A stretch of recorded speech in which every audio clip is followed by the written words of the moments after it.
Hi, my name is Lindsay Ellis, and I am a speaker, author, and coach. I'm so excited to share on Conversations with Pearl.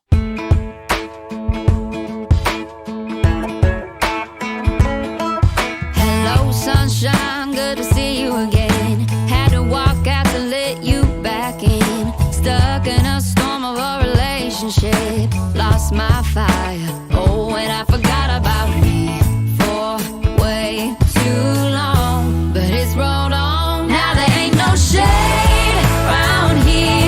Once you leave the clouds, you're under. Ain't it funny how there ain't no rain or clear?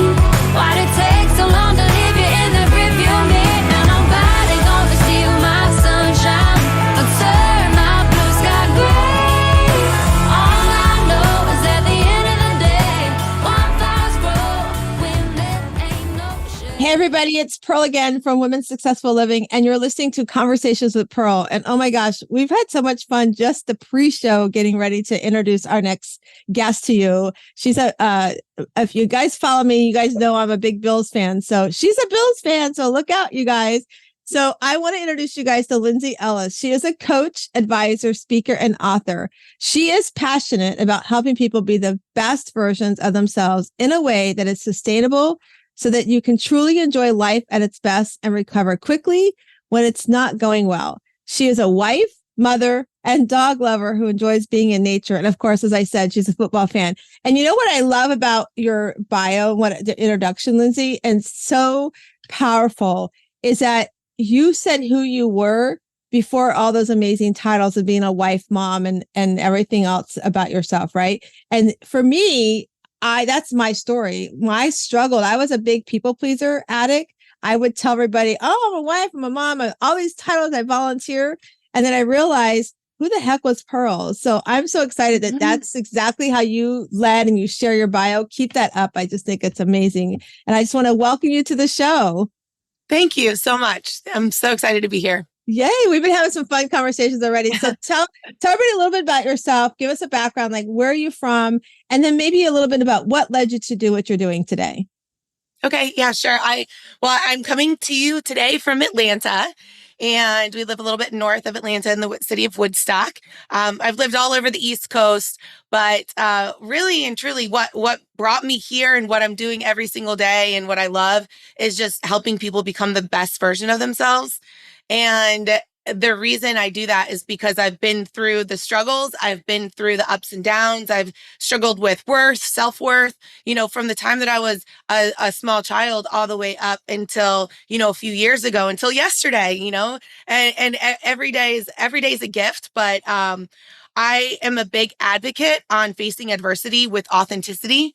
And in order to do that, I know that there's certain things that have to be in place. For one, it's knowing who you are, knowing yourself, being able to value yourself and your own opinions, and also knowing what is really important to you.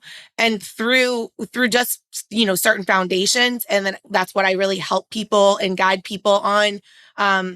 It helps when the things are going rough, you don't fall flat on your face. You can recover a whole lot quicker. My gosh, I love that. When things are going rough, you don't fall flat in your face. I just think that's so powerful. It's something that can take many of us a long time to learn. And, and often so just like you as coaches, we have a story, right? Something has happened that was powerful enough to say, oh my gosh, I got to do something about this. And then also to recognize we're not alone. We're not the only one that's going through this. I just spoke with somebody the other day. I'm going to be speaking on a platform she has, and it's the overcoming 30s. And I was asking, I go, I'm not in my 30s. I'm like going to be 60 years old next year. She's like, well, you don't look. And I'm like, well, thank you very much. But I said, why? She says, because do you remember your 30s? Like, think about your 30s. What if somebody had told you some of the things you know now? I'm like, oh, I never thought about that. It's so true. And we all have stories, and it's our job. I feel like, like we come into this world, and for me, it's God. So if you're listening to us, whatever your faith is, there's a higher being, whatever that is for you. We've already been in our DNA, what's going to happen for us. Right. And so it's our job to hone into that, learn from it, and then don't keep it to ourselves. How can you change and pay it forward by changing the lives of somebody else? And I love that you're doing that. You talked about self-worth and knowing who you are. Excuse me. And to know who you are, that takes a lot of work. I mean, I did a 6-week identity and destiny course back in 2015. At the end of 6 weeks, Lindsay, we had to give our I am statement. I was saying I was a mom, I was a wife, all those titles like we were talking at the beginning of the show. And I met somebody at the class, and she's like, "So who the heck are you, Pearl? Because I still hear all this. And by the way, don't you have 2 boys? Because I was just talking about my older son so much." And it was like this, like smack in the face. What the heck was I doing for the last 6 weeks? And what am I going to do about it? Right. So I decided, we're with ourselves 24/7. I need to figure out who the heck I am. And I decided to go on this journey, and that my oldest son was going off to college, and I dropped him off to school, and I was like, I got to go, I gave him this imaginary gift. If you can picture, if you're listening, I've got like an imaginary box in my hand that I've handed him and said, "God and I've wrapped this up for you. However you unwrap it, it's up to you." And, unfortunately, it didn't always unwrap it the way a mom would want it to be, but he was an amazing young man. And so then I went and I reconnected with my son, Nate, and, try to work on that relationship. And then I decided it's time to work on me. And, Lindsay, what I found was I'm not the only person that struggles with this. We're talking about women, but we know that men struggle about this as well. And so as I started realizing, my challenge was I was a big people pleaser addict. You could ask me to do anything, I would do it. I probably would even come help you clean up after your dog in the yard if you asked me, because I didn't want to tell you no. I was so afraid to say no, right? And so I had to take something like a little rock and like put it in my pocket and my bra and move it 3 times a day to say no to something before I said yes. So then if I said yes, I really meant I want it to be there for you. And so I want to talk about that a little bit, because knowing who you are, that is so important. And so was there a pivotal time in your life that you were like, I got to figure this out because I'm not sure who I am? Yeah. Yeah, there was. And actually I love your story. And it's so relatable. And I think so many of us go through that. And for me, it's not just one time that I went through it. I've been through it. It's like seasonal, right? And so I know when I was growing up and in college and trying to figure it out, I was always like the wild child, undiagnosed ADD kid. They didn't have really medicine back then when I was, it wasn't a big thing. And so I struggled a whole lot. And I struggled a lot with worth too, because people gave up on me because they didn't think I was going to be anything. And so I started to, it was like that day that, and I write this in my book chapter, but there was I told my dad, came home, I was so excited. I said, you know what? I really want to get into your industry. Like, I want to be in pharmaceutical sales. That's what I want to do. And he looked at me, laughed, and said, I will never put my name behind you. Not until you make something of yourself. And it was that moment that it was like, I was so excited that I finally gained the courage to really figure out what I wanted to do. And then I'd already burned so many bridges by that point that they didn't trust me and they didn't want to put their name behind me. And I don't blame him, but it was a wake up call for me. And so I ended up going to sell forklifts, and I was like, I'm going to go sell something, because I was in the fashion industry. I was a costume designer. I was always very artsy, and my parents just didn't understand that. They were a very business. And so when my dad was diagnosed with cancer, right after I moved to sell forklifts, he was diagnosed with brain cancer. And a year later, he passed away. And 3 months after that, I got my first pharmaceutical job. And I say that because it was such the last year of my dad's life, he really spoke life into me. He was really trying to help me. We talked, our relationship was repaired, but it was also that it was the relationship I yearned my entire life. I finally got it. And then he was gone. But the beauty of that is that I took what he taught me, and I gained strength from it, and I moved on. And I was in pharma, and I started thinking about my job in pharma as I got really busy. I know right after my dad died, 2 years later, my mom was not doing so well. And 5 years later, she was diagnosed with early onset Alzheimer's. And so here are my 2 very successful parents, very driven parents, who worked their whole lives so hard to grow in the corporate ladder, to be the best that they could be. And neither one of them got to enjoy their retirement. Neither one of them got to enjoy all the money that they were saving. They never took vacations. They never did, and so I realized, one, that thing is, my parents' life was cut so short, and I learned from them that I want to be the best that I can be, but I also want to enjoy life. And so I went on this personal mission on how can I do that? How can I do both? How can I achieve both? And then when I had my own son, it was just kind of the same thing where I was enjoying life. I was successful, but I wasn't truly happy. I wasn't confident.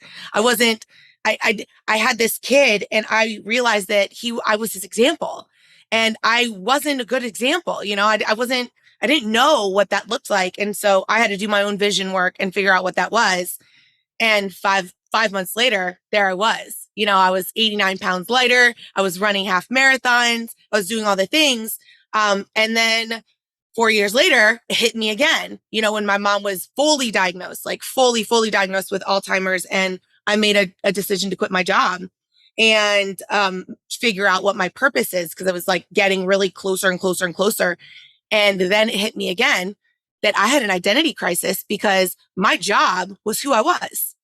And I really was becoming the person that I never wanted to become, because I was so wrapped up in the success that I was having and who I was and what I was doing to perform, that when I left my job, I thought it was going to be easy. It was my decision. It was my decision to move forward into purpose. But it was a whole lot easier to say than it was to do. And so there again, I had another issue. And so all these things are issues that we tie up in our own worth. And I became bound and determined over the last 7 years to figure out who Lindsay is, what that looks like, and how can you do it and be successful and be the person that you want to be and confident and live free from resentment and regret. That's so powerful.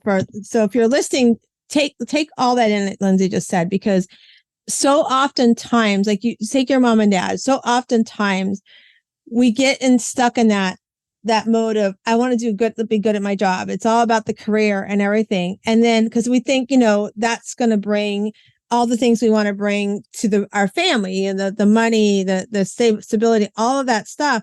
But in the end game, as we get near the end of life, it's like, did it really? Like looking back, did it really? And I think, like for your generation and for my generation, we watched our parents and our grandparents. I think about my granny, right? Granny would always, she was always in the kitchen. Grandpa, I don't remember my grandfather. He passed when I was 2 years old, but he was in the service. So she was running the house. And then here comes my mom. She saw that. She got married at just under 18 years old. And she did the same thing. And, and for me, when I met my husband, that's all I knew. You get married, and when I met Chuck, it was like, well, what do you want to do? And I'm like, oh, I don't know. It's like, and that whole thing. And I went like you, I had this great career in mortgages, and I did very well. I was top 5 in the company and all of that. And at the end of the day, when my kids came along, it was just like you kind of said, it was like, what do I really want? But I didn't want to live behind that title, although I was doing it, of being a, working mom. In fact, the neighborhood we lived in, Virginia, the second to the last neighborhood before I moved here, everybody on the street were stay-at-home moms but me. And I didn't like it because they treated me very differently, which I was like, what's so wrong with me? And so, like I said earlier at the beginning of the show, coming here to Florida and starting, it came because I was going to be the quote unquote stay-at-home mom, and I hated it. I did not like it. I didn't like the PTA drama. I didn't like all of that stuff. So finding what I wanted to do, I had a weight loss issue.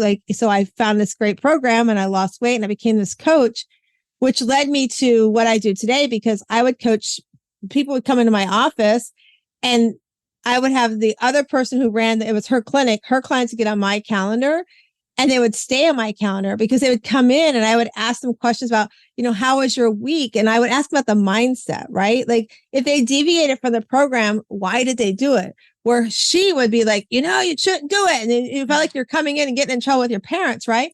And so that blessing led to somebody saying, hey, will you talk to my friend Pearl? She doesn't need to lose weight, but you're such a great listener. You're such a great cheerleader, and I'm like, sure. And all of that led to what I do today, because I was like having all these tea dates with people, and I was like going, I'm making no money, but I'm helping these people out. So it led to me becoming a naturopathic wellness coach and a life coach. And like you said, it's like when we find our passion, when we realize like when you stop working to help take care of your mom, and then you realize you're not you and I are not the only ones. There's women behind us, women ahead of us that have walked the same path and said, what am I doing? And what if I was to lead this? This is a question I ask my clients all the time. They're like, what? Why you ask me that? If you sat right now and if you're listening to us right now, think about this question. This is a really powerful question. If you were not here tomorrow, if you guys know my story, I lost my son at 25 years old last year, July. We talked to him 20 minutes before he passed. And let me just tell you that this next question, I used to ask this question before Matthew passed. Now I feel like it's even more powerful since he's passed. And that is, if you didn't have tomorrow and all your family could say at your eulogy is what they saw you do for self, not what they saw you volunteer for, not what they saw you do for your kids, not what they saw you do for your house and your spouse. What all they could do is stand up and say, what did they see Lindsay do? What would they say? And for me, before I went on this journey to figure out who I was, I didn't have the answer. I had no clue. I didn't know what I wanted. I didn't know who I was. And so if you're listening to us, ask yourself that question. And if you're not sure, reach out to somebody, reach out to a Lindsay or to me and talk to somebody. And that's what we do. I have a membership, Lindsay, it's called the Shiro League, and Shiro stands for Strong, Happy, Empowered, Radiant, Original Self. And we meet every Sunday evening, 8 to 9 p.m. on Zoom, not recorded because it's open, safe space. But I look at it as a great way to end your week and to start your week as about thinking about self. What have I done for myself this week? And it's a great group of women, but I mean, think about that, Lindsay. I would imagine until a few years ago, you probably would struggle with that answer as well. It's what an incredible story. And that question, just like it brought so much emotion up in me, because I do agree that it is so incredibly important. And you're right. I think it was about 2016. My mom was fully diagnosed with Alzheimer's. I was going through a messy divorce, and I really was hitting rock bottom. And I thought that I had already done the work because I'd lost all that weight. I thought that I knew who I was and my identity, but I lost my why. I lost myself along the way because I was no longer dealing with the same issues that I was dealing with before. And so I had new issues that I wasn't really acknowledging, and I was just kind of blind eyeing everything, and until I fell flat on my face. And that's when I discovered, hey, I picked up this binder and out fell a piece of paper of core values that I had written down with my job a few years earlier, which made me so angry because I was mad at the fact that why would I go through a workshop? Why would I have to do certain things if I never knew what to do with it? And so I've become this huge advocate in corporations and with my with the people that I help every day, and making sure that if you're going to invest the time to do something, to learn something, to make sure you know how to implement it, to make sure you know how to get it moving and to utilize what you're using and put it into practice every day. Because it's one thing to know your core values. It's a completely different thing when you know how to apply them to your life and live them every day and figure out who you are, which is what I tie to. Who are you? What do you like to do? What do people say about you when you're not around? Or if they were speaking at your eulogy, how do you make them feel? How do you feel about yourself? All of these things are tied to who we are and what our core values are tied to.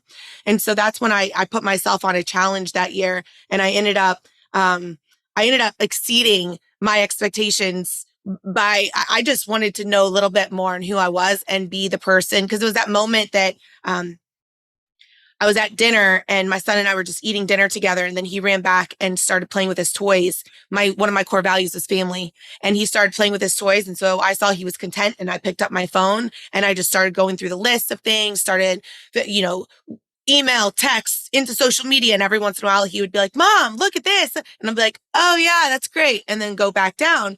And then he stopped asking me. He stopped asking me to look. He started to be more independent, which is great to have an independent child, but it's not so great when you're calling that your family time and your core value is family and you're too busy on your phone. Being in the same room with your family is not, in my definition, it was not spending time together. It was not connection. So I needed to fix that. And that was that aha moment. So, a year later, fast forward, I ended up going on 2 vacations with my son, developing an incredible relationship with my ex-husband, a good co-parenting relationship. I ended up meeting my now husband.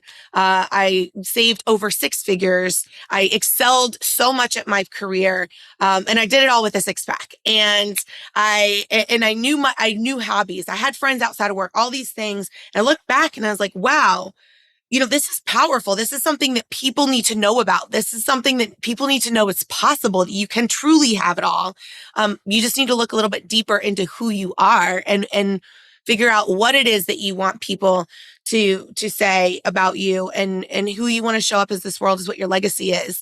And that's kind of how I ended this, went on this journey. But when you mentioned the eulogy, it brought so many tears to my eyes because, I thought life was great. Life was great. And then came adversity, and adversity hit like never before. And this was right after COVID. So when COVID hit, I was also a health coach. I went into health coaching because I had I was so successful at my own weight loss. And I ended up becoming a health coach. And then personal trainer, and my clients like you, they were like, "You're my life coach." I'm like, "What is that?" I ended up going to get my master's of positive psychology during COVID. And here I am. But then adversity really struck us. And my ex-husband, I was on the phone with him when he took his last breath, and he was killed. And I had to parent grief and grieve at the same time.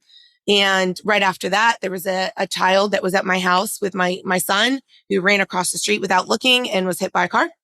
And thankfully he was okay. He walked away with a couple broken bones, but talk about scary. And then my sister was diagnosed with a brain tumor and had to undergo massive brain surgery. I was diagnosed with cancer. I was scammed over $55,000. And it was just like one thing every couple weeks would happen. I could barely recover from one before another thing happened. And it's not like I knew something else was going to happen. It's like I had no idea. I was focused on recovering and getting through, and then something else would hit me. And that's after that, coming out on the other side of that, is why I am so incredibly dedicated to making sure I get this word out and letting people know that it is so important to know who you are. It's so important to value yourself and know what you value, live them, let it live in your life and brighten you. Because when you are in that space, you know exactly what to lean in on when adversity strikes. And instead of falling flat on your face and not being able to recover, you will be able to get back up, and you will be able to get through it in a way that makes you authentic and true to yourself, and heal in a way that is healthy. And that's part of my story. Wow. And you're true example of everybody has a story when we don't know. And, we walk out the door every day and we look at somebody else, we think, oh, they got it together, but you just don't know. And my heart goes out to you and your son, and to be on that, that call, it's like, it's so parallel to, literally we hung up the phone at Matthew in 20 minutes. I just knew something was wrong, and to have to parent that grief. And I get that, because like we had to go, and we have another son, and we never just show up at his apartments. And, I was telling my husband, we got to go to his apartment. And cause I don't want, he's normally not on social media, but I'm like, I don't want him to hear about it. Plus by that afternoon, I was glad we did. They'd already named his name in the paper and the story is, Lindsay, nobody ever came to my door to tell me my son passed away. I found out on the news in the morning that he passed away, which is a whole nother story. So to go and, find like by 3:00 that afternoon, as I'm going in to tell my son at his apartment, my girlfriend's texting me going, Pearl, they've named Matthew's name in the paper. And I'm like going, how can they do that? Everything, my address, he had my car. Everything was tied to us, right? So nothing. So it's Oh a my whole other gosh. story. It's my son was mixed race. I think there's some undertones in there, but you can't prove it. But the what you were saying too is like that having to parent the grief with a child and then do your own journey at the same time, it's a lot. And Yeah. then add that layer like what you're talking about, like with you and your sister, and then watching this child go across the street. It's we can be tested. We can certainly be tested with our adversity, and to become resilient is like so heavy hard work to do, because I'm sure like you, there's many times I would be like, and then my friends would be okay with it. Let me just go hide in my bed and have a good cry and leave me Yeah. there for months. Right.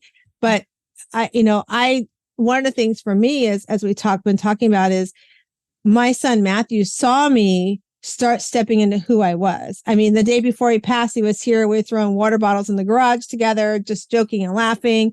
We had conversations about, a few weeks before that, Mom, I don't understand.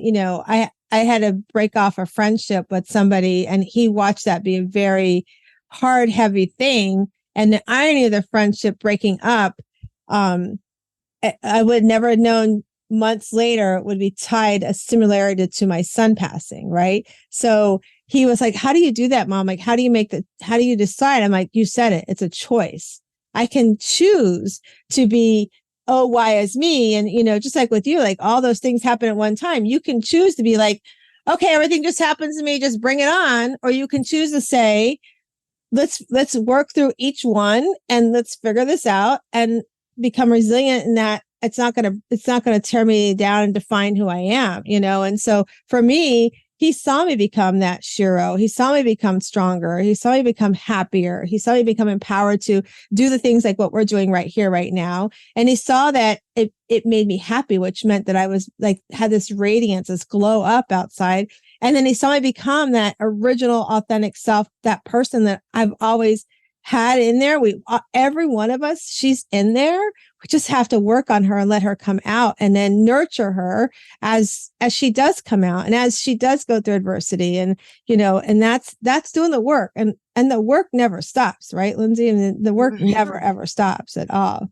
No, it doesn't. And that's such a powerful story because it's, we talk about influential leadership. We talk about being the person that we want others to see. But when it comes to your family, your kids, your friends, whoever it is that you influence, that you're around, and for me particularly, it is my son. And I am, what I do every day teaches him. And what I do every day, it paves the way for him. He knows nothing else, when, they know the outside, they know their friends, they know this stuff, but in your home, they really know, like, you're setting the expectation of what life is, and to like really be able to step into who you are and to show them that, like, it takes work. And he was able to see how much work it took. And then he was able to see you shine. Right. And, I know that he's up there just like so proud of you every day. And that's just such an amazing story that he, you walk with that peace knowing that he got to see that. And that's a beautiful thing. And that's what I hope for everybody, is that they get to experience that sooner rather than later. So they can live in that light so much longer than they would be able to if they just put it off to another day. And it's easy to put it off because it does take work. Right. And it's not always easy, and it's making difficult choices. I remember for me, my biggest fear was, what if my boss thinks I'm not committed? What if my customers, my clients think that I don't care about them anymore? What if I lose friends? And I had to think about that. And I said, what if I lose friends? Are they really my friends if they're not going to support me for who I am, or because of a way that I feel, or a decision that I make, or because I'm trying to better myself? Are they really the friends that I need?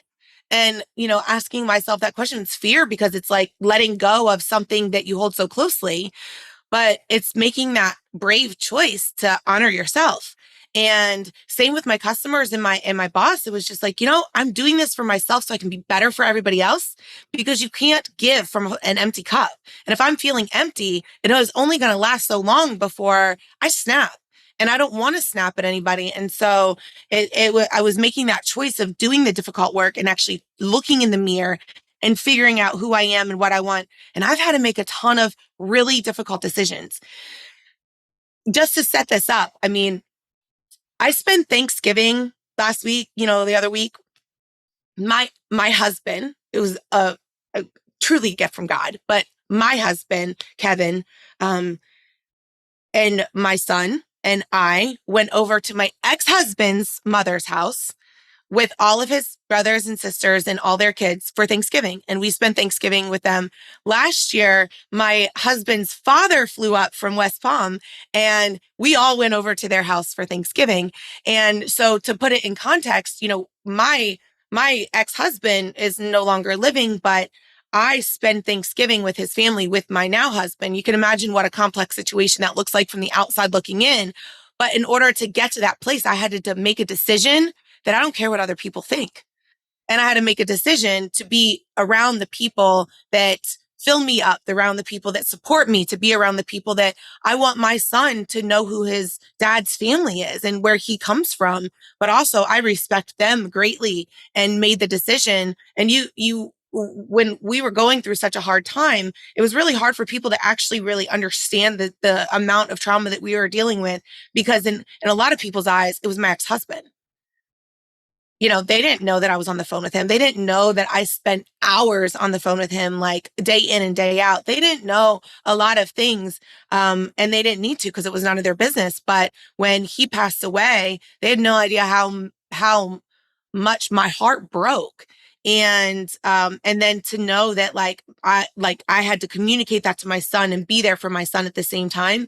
So there was a lot of choices that I had to personally make to surround myself with the people that took the time to understand or was giving compassion no matter what the situation was. And I think that that's something that I want to share, because I want people to know that when you're making these difficult decisions, when you're starting to know who you are and value yourself and who you want to be and all the things, there's difficult decisions that are going to come up, and you can't please everybody.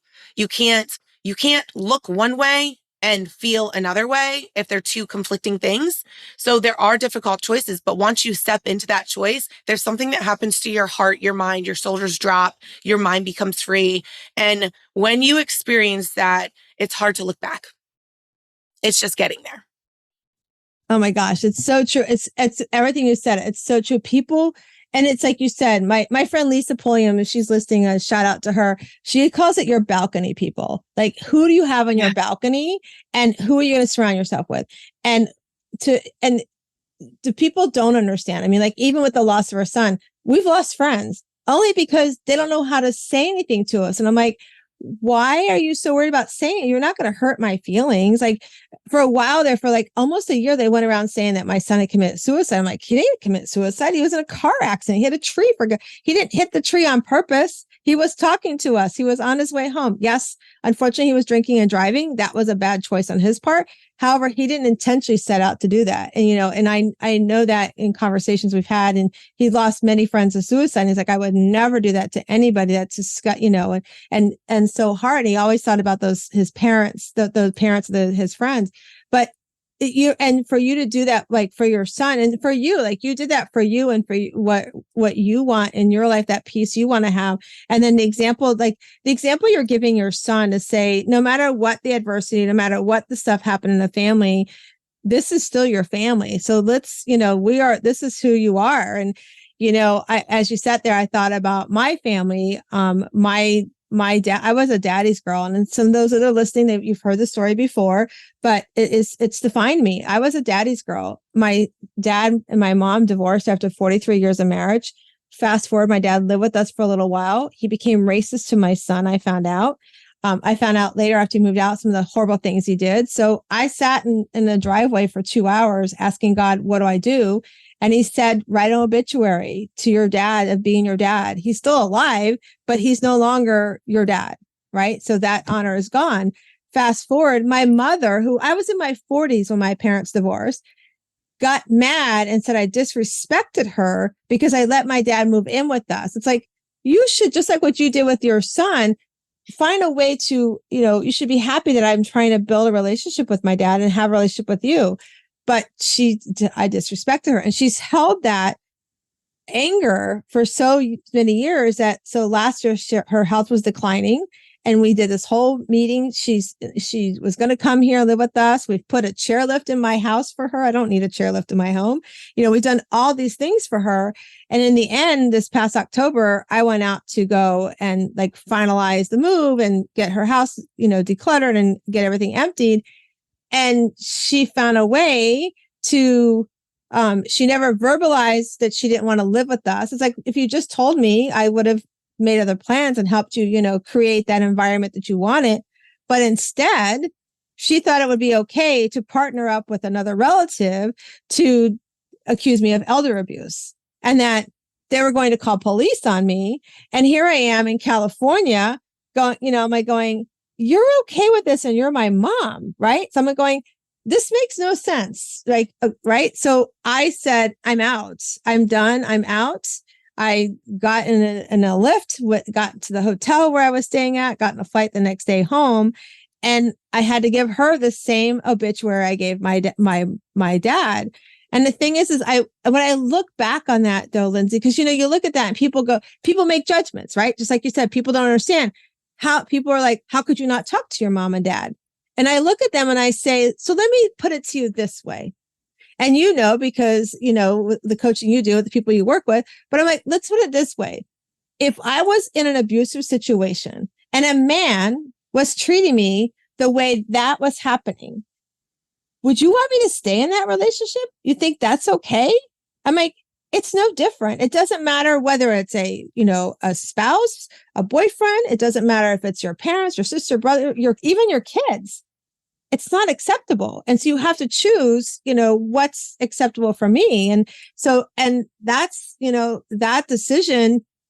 And like you said, people don't have to understand, but if it brings me peace and I can go to bed at night with my boundary set, that's what I do. And that's why I coach and do what I do, because there are so many people out there that think, well, I can't do that because they're going to think this about me or they're going to think that about me. But at the end of the day, and it goes back to the question I asked earlier, tomorrow, my eulogy, if I'm not here, are you going to recognize the fact that I put boundaries around relationships that didn't serve me? Did you recognize that I met my husband at 19 years old. I had the best example of what it meant to be parents for my in-laws. I mean, if I could have picked my parents, they would have been my parents, right? So I can go to bed at night going, I learned how to put myself first. I learned how to find harmony in my life by knowing what boundaries I have to set around relationships, around work, around anything in my life that would come up. And I learned through adversity how to be resilient to make sure that my values line up continuously, even when life throws me whatever it wants to throw me, right? And I think you are a beautiful example of that as well. And I mean, you're right. People are probably listening going, she went and had Thanksgiving with her ex, and they would like trying to do that 6 degrees of separation. It's like, I think it's an amazing thing, and my husband's family, there was many of that as well. He had an aunt who was divorced and she had kids. She'd been remarried for like 20 years.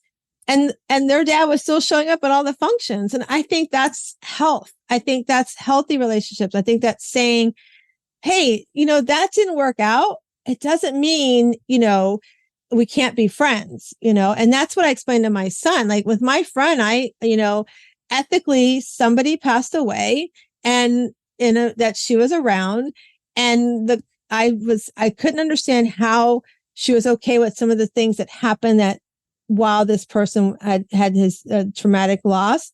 And the comment to me was like, well, people die all the time, was said to me. And I was like going, this doesn't line up for me anymore. This is not healthy. And I literally and that person was living with us. Like we had let them stay with us. And I literally said, I think you need to leave.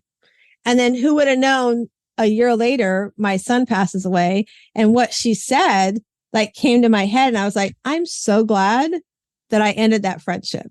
Right. Because we have, and I think you said it too earlier, things happen in seasons. Right. And if we can understand that happens, that, I like to equate it to like the mountain, right? You're climbing a mountain and you're going to go, you got life as a mountain. You're going to have times you're going to want to sit out, enjoy the view. And when you sit down, I always say, bring a picnic and in your lunchbox, have all the things that you no longer like to eat and throw those over the side. So those things that don't serve you anymore, feed them to the squirrels. Let the squirrels eat them. Maybe it will serve them, right?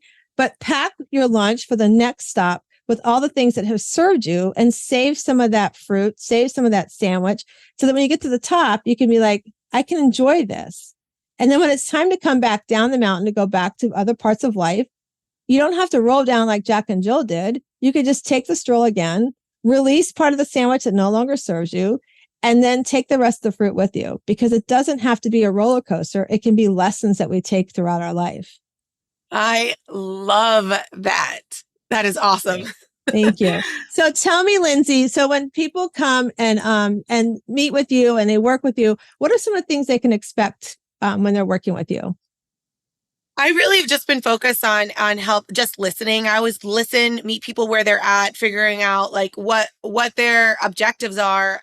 But usually and typically we always start with okay, do you know what your core values are? And I built the core values workshop. I think I gave you the link. It's free. I want everybody to have access to it. I don't charge for that, but I want everybody to find a way to figure out what it is that what that looks like for them and how to actually adopt them into their life.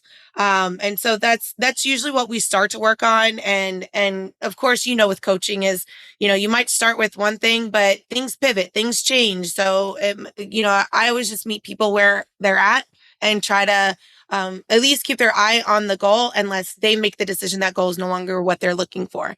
But I love doing it. I love, and I'm a senior client advisor for a company right now where I work with corporations, to really improve the culture. I'm so passionate about helping the culture of organizations, come together because the people that we're talking about right now make up those organizations a lot of the times. And how can you go to work and be the best version of yourself at work and be the best version of yourself at home? That's just what I'm so incredibly passionate about. It's what I've been passionate about, since I lost my father, just making sure that people can show up for themselves. So a lot of the work that I do is, you can always reach out to me. A lot of the work I do is associated with those corporations, but I also help people one-on-one to figure out who they need to be, especially when it comes to parenting as well, and relationships, co-parenting. I've done a lot of that work. I love that. Show up for yourself. I love that. We have to show up for ourselves. Definitely. So tell everybody how they can reach you. I know we're going to put everything in the show notes where they connect with you for the download as well as you shared. But for those that are listening and may want to write it down, tell us where they can reach you at. The easiest place to find me is thelindsayellis.com. That way you can get to me, you can get to my free downloads, you can get to my social media, so the thelindsayellis.com is the So we will put that best in place. there. Awesome. So we'll make sure we have all that in there for everybody. So I'm going to ask you, so when I work with clients, I ask them to give me their top 10 things that bring them joy. But I'm just going to ask you tell us the top 3 things that bring you joy. And so people go, my kids, that's great. My kids bring me joy too. But what about your kids bring you joy, right? Not just that I birthed them or adopted them or whatever the story is, but what about your kids bring you joy? So give me 3 things that bring you joy. Okay.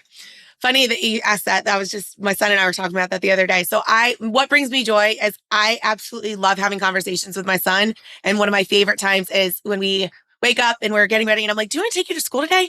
He's like, yes. So we always, at least once a week, we leave early, we go have breakfast together, we talk, and then we listen to the phone prank that's on the radio station and we laugh. And then usually around that time, we're right about to pull into a school. So it's always on the car ride part. And then I drop him off and it just, something about that. I even told him the other day driving, I was like, it's like one of my favorite memories. It brings me so much joy to just spend that time with you in the morning before we start our days. So that's one. Another one is my dog, Charlie. I have two dogs. Rosie likes to be by herself a lot. She's not like a social dog, but Charlie, my mini golden doodle, we love doing everything together. So he goes in the car with me. I take him for walks. And then one of my biggest joys is taking both of them to a hike. I just love hiking with them. And then another joy I would say is traveling with my family. I told you earlier, we are trying to go to every NFL stadium and watch a game and just immerse ourselves into the team culture, everything. And so it was really wonderful this last time. My son and I are both Bills fans, and my husband is a Dolphins fan. And so it was a really great weekend for us because we got to have him put on a Bills hat. And so that was really fun. I love that. We were talking a lot, you guys, beforehand about that whole story and about following. Do you have a map of all the stadiums? Like did you create a map? And so actually my husband was looking at buying one for our son for Christmas. So they're like, they have those little magnet ones. They have the ones that you can decorate. So we were trying to find the best one because it's like, we got to start keeping up with these now, even to like 4 or 5. It'd be so much fun. Yeah. That's such a cool. I love the memory you said about your son. And so those that are listening, if you never heard me tell the story before, when I lived in Virginia, this gentleman that I work with, I would see him every week having breakfast at a little local breakfast place, coffee shop. And so I asked him, I go, what is that? And he said he takes every one of his kids since they were babies, even if they couldn't talk, he would take one each week. So he did 2 days a week and he had breakfast with them. And he said he like, this is a safe space. He taught them right away as soon as they could talk and understand. This table is your safe space. You can tell me anything you need to tell me, good, bad, or indifferent. And even if it's drugs, alcohol, sex, you can tell me. I'm not going to hold judgment. I'm just going to guide you with whatever guidance you need. If it's illegal, we'll talk about it. I was like, that's funny. And he said, and he goes, it's just a space to talk. So as my kids got older, I started incorporating that where Matthew, if he said, hey, mom, you want to have sushi? I knew he wanted to have conversation. Where Nate, our thing was always movies, going in, hanging out, doing movies and such. So I love that you're doing that. Keep that up. And if you're listening to us, if you're not doing that, start that because it's so powerful. It really is a great conversation and you can create that space for your kids. That's also one of the things I've created. And I'll share this with you, Lindsay, and those that are listening. Our kids go, you remember when we were younger, we'd go to parties and stuff and we'd go out. And if we wanted to leave a space, but we were afraid to leave. So we created a thing where our boys would call and be like, hey, mom, how is Matt feeling? Right.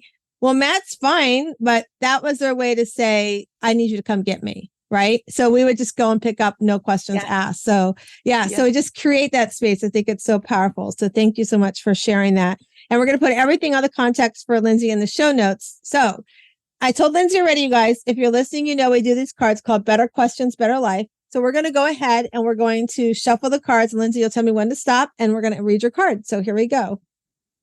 Stop. All right. So yours says, what principles do I live by? What principles do you live by? Like principles, meaning like what is like my rules kind of thing.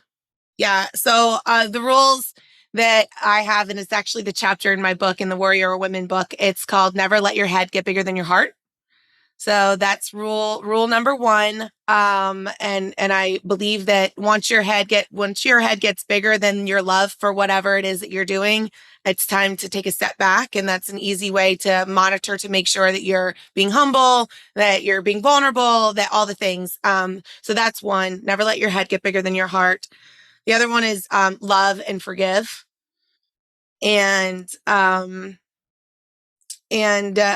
always, people don't remember what you say all the time, but they remember how you made them feel, that Maya Angelou quote. And so I kind of live by that to make sure that I leave things better than how I found them. Those are two powerful ones. I love that. If your head gets bigger than your heart, take a step back because, yeah, that's so, so powerful. Well, I want to thank you so much for being with us today, Lindsay. And we're going to put everything out to reach Lindsay, like I said, out on the show notes so you can get in contact with her. And I just want to remind you, I know we talked about it earlier today, but we do have the Shiro League. So if you're listening and you want to join us, it's free to come join us for a couple of times. Come visit us. See what we're about, meet the other women. We have some amazing women that are working on self-care, self-development, just supporting one another in life and everything that life brings, the good, bad, the different. And so if you want to know more about that, you can just email hello@wsliving.com. That's hello, like we're waving, hello@wsliving.com. Just email the word Shiro and I will get you all the links. And I just want to remind everybody, as we say all the time, we come into this world. We are a little rough oyster on the outside. We've got some work to do, but as you do the work and you start opening it up, you will find your oyster within. So I hope you guys all go out today and I hope you find your inner pearl of greatness. Make it an amazing day.